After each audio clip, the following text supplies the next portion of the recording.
verdade é que quando a gente fala a jornada de AI, ela já é muito antiga, né? Assim, e ela já estava no nosso dia a dia, a gente só talvez não nomeasse ela, no nosso dia a dia e no dia a dia do marketing. Né? Quando a gente sempre falou ali sobre algoritmos das redes sociais, quando se falou muito sobre recomendação dentro das plataformas de streaming, tudo isso tinha AI por trás, de certa forma, né? É claro que agora a gente tem aí uma série de mudanças em tecnologia, né? Que trazem um novo mundo. A AI generativa é muito diferente da AI que a gente estava acostumada. Mas eu acho que no final das contas, especialmente quando a gente traz aqui para marketing, a gente está falando ainda sobre performance, né? Porque também fala sobre o objetivo do que a gente quer com o marketing, né? Então, quando a gente olha para marketing, qual é o objetivo principal da ciência, digamos assim?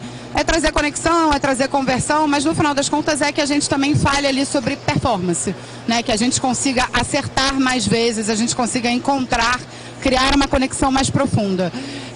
E eu acho que a AI ela vem para reforçar isso, que eu acho que traz muito do que eu acredito também a AI. Ela vai transformar muitas coisas, ela vai transformar principalmente processos, mas no final das contas ela vai se propor e vai trazer o que a ciência ou que aquela área tem de core e que ela tem de fundamental. Que eu acho que quando a gente fala de marketing, eu acho que a gente não pode não falar de conexão e não falar um pouco de eficiência e performance.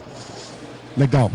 Talvez a gente volte a isso, se der tempo aqui, no decorrer da conversa. Mas, Bruno, a Renata falou que um dos pontos que ela destacaria é performance, né?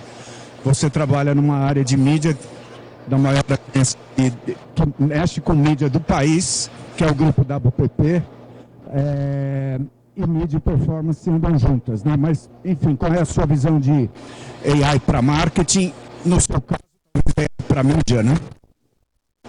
Bom, primeiro, obrigado pela oportunidade de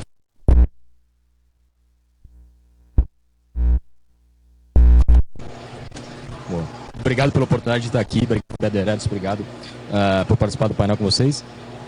Eu acho que IA para marketing, a Ana trocou num ponto muito bom aqui, que a gente está falando de uma ferramenta que a gente está começando a explorar, mas eu diria que em mídia a gente vem explorando ela há um pouco mais de tempo, né? A gente vê aplicações diferentes hoje, acho que o modelo de linguagem, de fato, a IA generativa, ela trouxe isso para um mundo mais mainstream, né? E hoje a gente vê, cara, a minha avó fala de ChatGPT, se bobear, né? Qualquer um fala de ChatGPT, todo mundo já fez o seu teste, já perguntou, saiu matéria, portal saiu matéria na Globo, qual o maior, né? Enfim.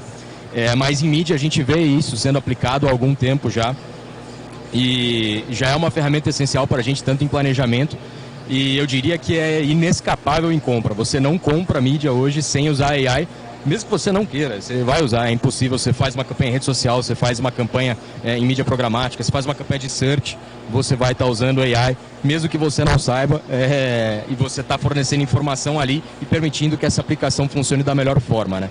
E acho que a gente vai falar um pouco mais sobre isso também, um pouco mais à frente. Legal.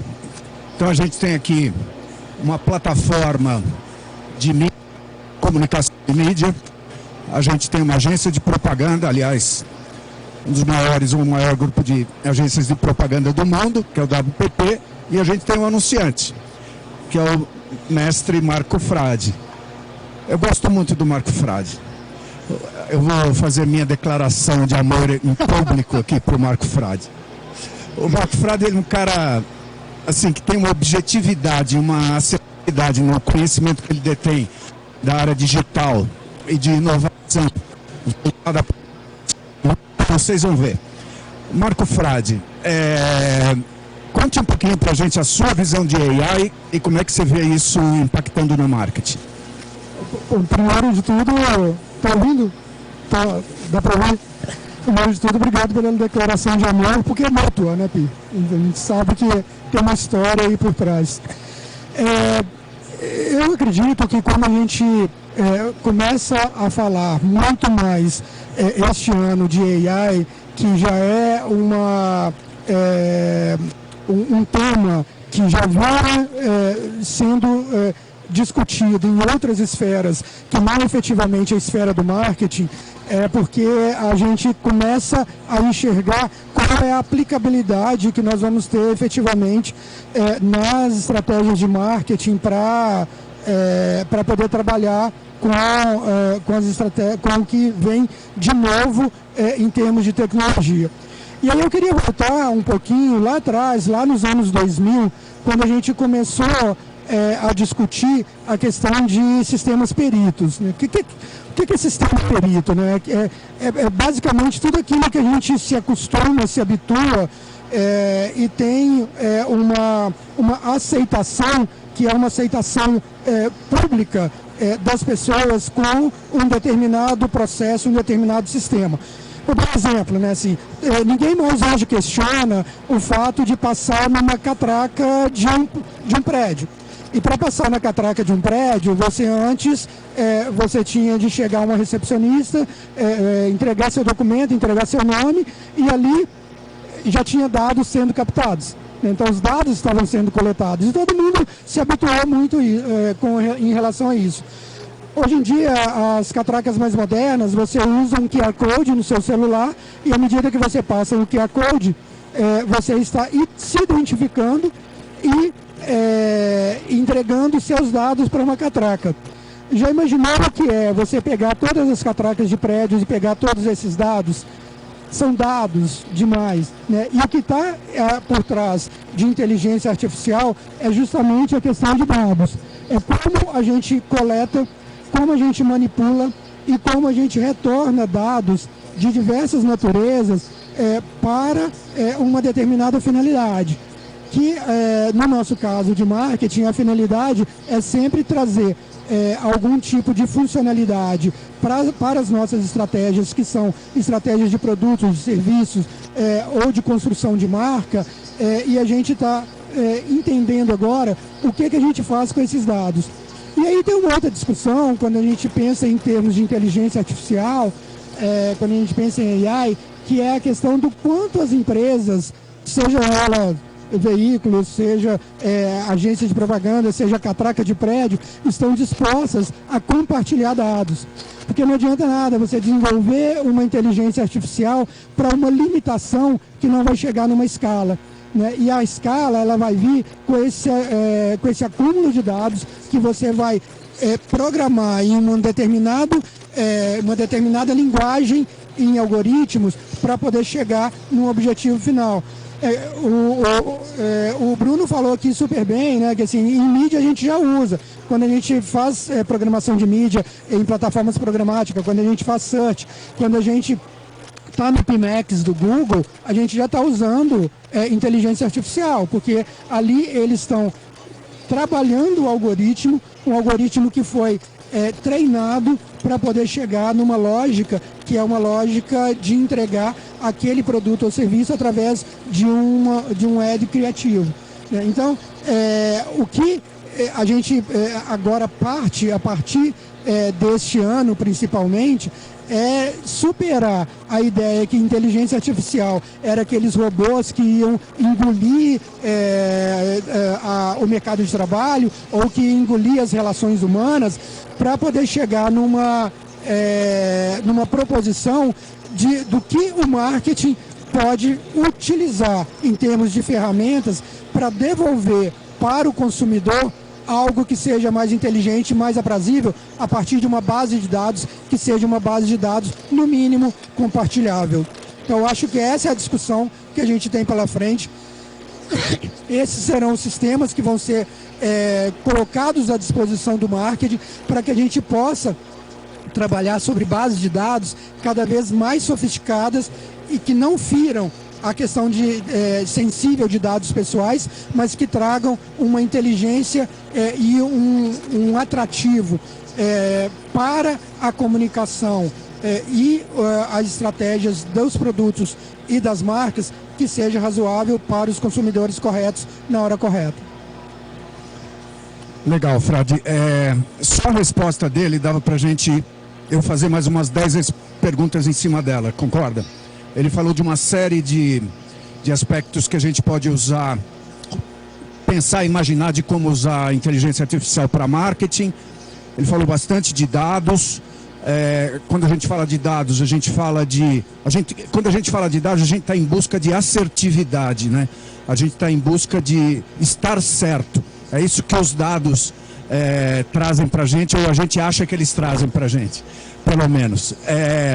E aí eu vou pegar o Bruno, vou começar a segunda rodada de perguntas. Começando pelo Bruno.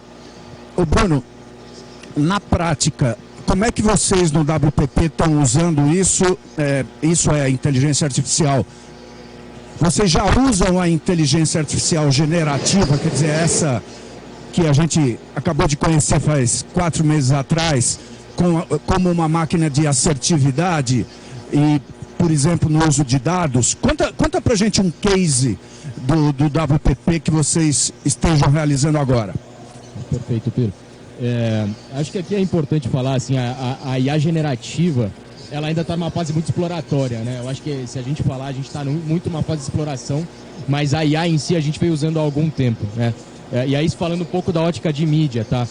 Dentro do nosso modo de planejamento de mídia, a gente já tem uma ferramenta proprietária que é chamada de Architect, que a gente já imputa dados ali, né? Tudo sempre baseado em dados, é inevitável, a gente nunca vai escapar, né?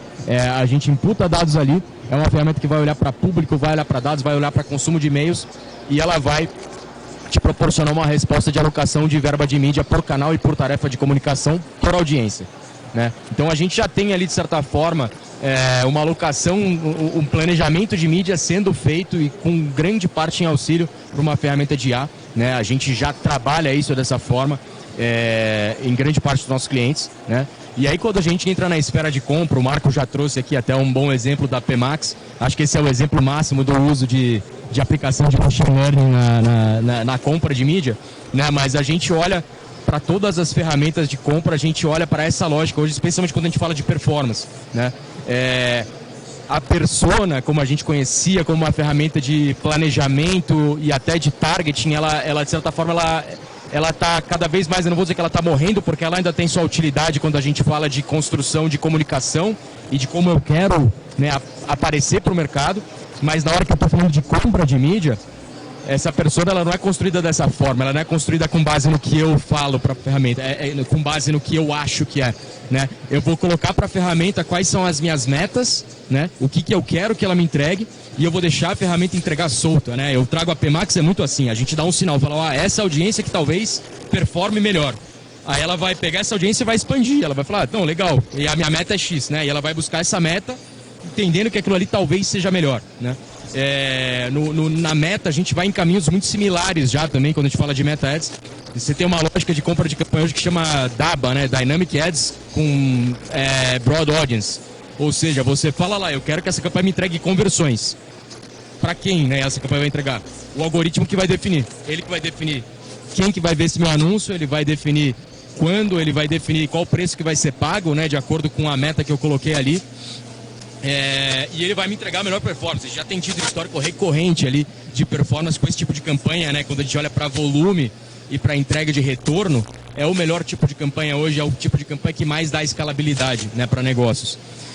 Nesse sentido, a gente se coloca cada vez mais naquela posição de dar informações, né, usar as informações que a gente tem, e nós, como profissionais do marketing, profissionais da mídia, no meu caso, a gente se coloca como profissionais que dão essa informação, fazem esse setup, garantem que a ferramenta está bem informada e está com a configuração correta para performar da melhor forma, né? Como a gente usa esse algoritmo a nosso favor. Hoje é muito sobre isso.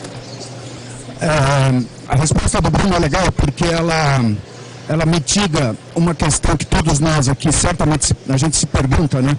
Que é a interação máquina pessoas, né? A interação máquina, efetividade humana, efetividade da máquina e interação com os seres humanos. Ele acabou de dizer como é que isso funciona lá no WPP, quer dizer, a máquina ela continua sendo mais precisa a cada dia, mas se não houver um calibre, uma gestão de algum ser humano, não acontece a mágica, né? A mágica legal é a mágica das duas coisas juntas, né? Eu vou voltar ao Frade e deixar a Renata por última nessa rodada. Frade, conta um caso prático para nós, vai, da Diageo, em que essa história toda foi usada? Tem dois casos, na realidade. Um primeiro caso que nós usamos para a marca Tanqueray, que é gin. Nós usamos inteligência artificial para poder fazer várias combinações de receitas de gin e colocamos isso nos stories do Instagram e convidamos os seguidores de Tanqueray para contar suas receitas, contar quais eram as suas preferências e em resposta nós já entregávamos para eles uma receita pronta, animada, com vídeo e que fosse personalizada, né? Então a gente usou AI generativo para poder fazer essa ação e o importante é o engajamento com que as pessoas elas se encantam com a mensagem final. Acho que isso é extremamente importante.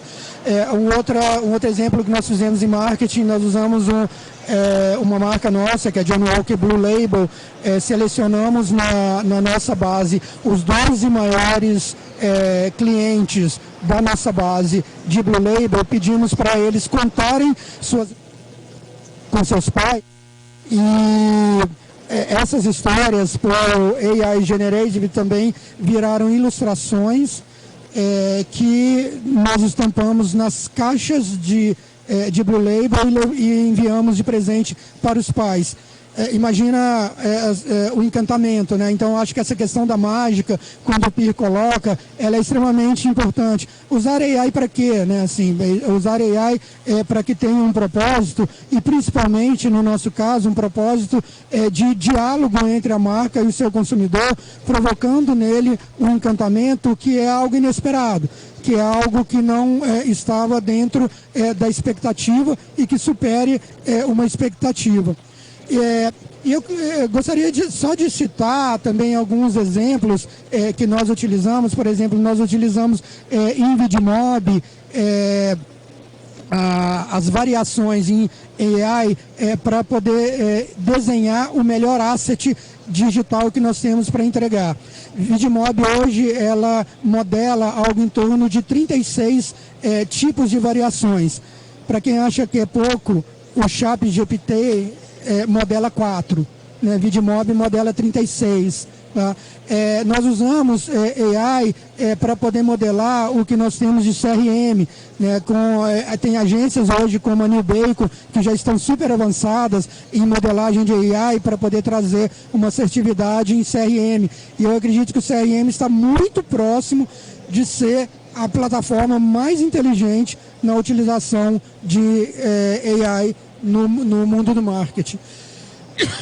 E só para finalizar, eu acho que essa tecnologia ela vai escalar à medida que os grandes grupos de mídia, como o WPP, que hoje está associado à NVIDIA, como Omnicom e Dentsu, que estão se associando à Google Generate, escalarem isso de uma forma que seja global e numa linguagem que seja uma linguagem massiva. Então isso vai fazer muito parte do dia a dia. Eu acho que os grupos de mídia como WPP, Omnicom, Dentsu, que saíram na frente, vão estar muito avançados para poder nos fornecer soluções que sejam soluções que encantam e que entregam a magia no final do dia. Legal. Ele exemplificou a magia, né? Eu falei conceitualmente, o Frade trouxe na prática. É lindo. Esse case aí é maravilhoso, cara. É lindo, maravilhoso. Renata, como é que vocês fazem essa mágica no dia? Conta um case de mágica do dia a dia da Globo aqui pra gente. Na verdade, assim, a gente tem aplicabilidade em várias das nossas áreas, né? Mas sendo consistente com o que eu falei no início, né? Como é que a gente traz performance e eficiência, e pegando um pouco do que o Bruno falou também, no final das contas eu acho que isso é sobre escala, né? Ou seja, você hoje, né, da forma como, no momento em que a gente está hoje, ou que a gente fez até agora, você consegue fazer ali uma coleta de dados, como trouxe o Frade, né? Ou seja, e a partir daquela coleta de dados, você tem uma inteligência artificial que vai atuar e que vai te trazer uma melhor resposta, né? E que esse é o princípio básico. É uma resposta que possivelmente uma resposta melhor do que um humano poderia trazer. Quando você escala esse negócio, o que a gente passa a ter? Primeiro, uma enorme discussão sobre quais são os dados que precisam ser coletados e como esses dados melhoram ou não o algoritmo. E isso é algo que a gente tem pesquisado muito lá, porque como um grande produtor de conteúdo, né, no apagar das luzes a gente pode ter qualquer resposta. Então posso dizer que uma protagonista vestida com um vestido vermelho performa melhor do que a protagonista vestida com um vestido azul, né? Agora, esse dado é realmente relevante? Porque quando a gente, aí pegando o gancho do que o Fred falou, quando a gente vai para o mundo de dados, nem sempre mais é mais, né? Às vezes mais atrapalha. Então, no final das contas, o que a gente está trabalhando hoje? Em quais são os dados que são, de fato, necessários e que agregam para a gente melhorar essa assertividade dentro das entregas que acontecem dentro da nossa plataforma. E quando a gente escala isso, no futuro a gente consegue fazer 1 para 1. Né? Então, vamos supor que hoje a gente tenha um comportamento que serve para o setor de bebidas, né? Porque você tem ali um comportamento. Aí, obviamente, dentro do setor de bebidas, eu posso ter ali bebidas alcoólicas, bebidas não alcoólicas, bebidas quentes, bebidas geladas, bebidas infantis. Mas, num futuro bem próximo, eu posso ter dentro da Globo um algoritmo para Diageo. É isso que a gente está trabalhando. Né? Isso será lindo, não, Frade? Que no final das contas fale com ele, com o desafio de negócio dele, com os assets do que ele tem para oferecer e com o que a gente consegue coletar do consumidor. Né? Isso seguindo no ambiente de performance ainda, né? Ou seja, no ambiente de performance a gente está falando de uma melhoria de uma trilha de que, como o Bruno e o Frade trouxe aqui, já existem, mas que eu acho que a gente não está, de repente, no início da jornada, mas a gente ainda está muito longe do final da jornada, do que a gente pode melhorar. Tem uma outra área, que aí é uma área que a AI generativa começa a trazer, mas como o Bruno falou, a gente ainda está no início de experimentação, que aí você vai para o nível da criatividade, né? Hoje, quando a gente fala de marketing, a gente percebe isso muito lá na Globo, o criativo ou a etapa da criatividade, que é uma etapa fundamental, às vezes ela é gargalo. Principalmente quando a gente fala de anunciantes muito pequenos, quando a gente está falando de mercados regionais muito específicos, né? Ou quando a gente está falando de negócios muito pequenos mesmo, né? A produção do criativo pode ser um gargalo. Então, do mesmo jeito que a gente teve as redes sociais que trouxeram ali uma enorme transformação de dar visibilidade para isso, a AI vai ser uma enorme transformação na produção desses criativos, né? Porque hoje você tem ali uma diferença muito clara de um grande anunciante que eventualmente trabalha com uma grande agência, que trabalha com com o que a gente chama ali de um layer profissional, digamos assim, na criação desses criativos, e de quem, de repente, é um anunciante menor e não tem acesso a esse grande stack de criatividade, digamos assim. E eu acho que a AI pode ser um viabilizador ou um encurtador desse caminho. Não tem dúvida, né? Traz velocidade para quem não tem, né? E assertividade junto.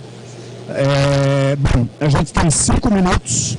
Eu vou fazer a última pergunta, como eu havia combinado com eles aqui, com vocês, que é sobre o futuro. Como é que vocês estão vendo isso evoluir? Essa é uma pergunta ainda pior do que a primeira, né? Essa daqui é mais complicada ainda para responder. Mas eu vou começar pelo Frade. Frade, como é que você vê a evolução de tudo isso? Você tocou na questão de privacidade, você tocou na questão da assertividade dos dados cada vez maior. A gente passou, todos nós aqui passamos por personalização. A Renata acabou de falar de criar algo para a Diageo, né? E a Diageo pode criar algo para um consumidor específico. Como é que você vê essa evolução toda? A gente vai chegar nesse ponto ou aonde você acha que a gente vai chegar? Bom, se eu tivesse essa resposta, eu estava rico, né? Assim, milionário, numa hora dessa. mas eu acho que tem algumas pistas que são algumas pistas de evolução. A Renata traz um ponto muito bom, que é o ponto da assertividade, né? Assim, AI vai nos ajudar muito mais a diminuir o nível de ansiedade que as empresas e as marcas têm de saber se estão no caminho correto, se estão atingindo o público correto, se está falando a linguagem correta, né? Se elas têm um nível de compreensão daquela construção que foi pensada em termos estratégicos de uma forma muito mais assertiva. Isso para nós profissionais é sempre um grande dilema, né? Assim, porque você se esforça, você trabalha, você coloca todas as expectativas e nem sempre o produto, a comunicação ou a estratégia promocional, mercadológica ou a escolha de mídia, ela está absolutamente correta versus os resultados que você quer alcançar. Então, acho que o primeiro ponto que eu vejo em termos de futuro próximo é cada vez mais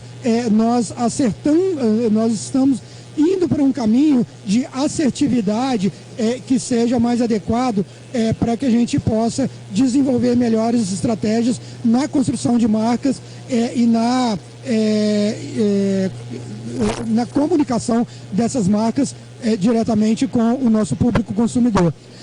Um segundo ponto que eu acho super importante é a questão da personalização, né? Assim, a gente vive num mundo diverso, com opiniões diversas e graças a Deus, cada vez mais respeitados em termos de diversidade, e tomara que isso se perpetue, mas ainda assim nós trabalhamos com clusters, né? Então, nós ainda temos clusters que são muito amplos. Mesmo quando você pega a quebra de segmentação que tem no Ibope, por exemplo, ou mesmo quando você pega a quantidade de clusters que nós temos numa plataforma programática, ainda assim você está clusterizando as pessoas. A inteligência artificial vai poder individualizar e personalizar essa comunicação e essa estratégia mercadológica. Então, a personalização, ela vai se dar muito mais começando com CRM. De novo, o CRM está muito mais próximo disso, de trazer isso, mas cada vez mais nós vamos ver isso acontecer no mainstream, numa Globo, por exemplo, de como é que eu tenho uma Globo para o Marco Frade. Vou adorar, inclusive uma Globo para Diageo, vou adorar ter isso, porque a gente vai trabalhar nessas estratégias com muito mais afinco daqui para frente. E o terceiro ponto que eu vejo é a questão de como afinar a tecnologia. Porque quanto mais camadas de tecnologia nós colocamos, mais nós temos parceiros na jornada entre a marca e o consumidor que nós precisamos sustentar e remunerar, né? Então, como é que a gente vai fazer a tecnologia trabalhar em favor da economicidade, muito mais, ao invés de estar buscando parceiros no meio do caminho que vá aumentar o custo-benefício que a gente tem para poder entregar numa estratégia mercadológica. Legal, Frade. Renata, conta todos os planos secretos da Globo de AI para o futuro, por favor. Queria ter tantos planos assim e queria poder contar também. Mas vamos lá.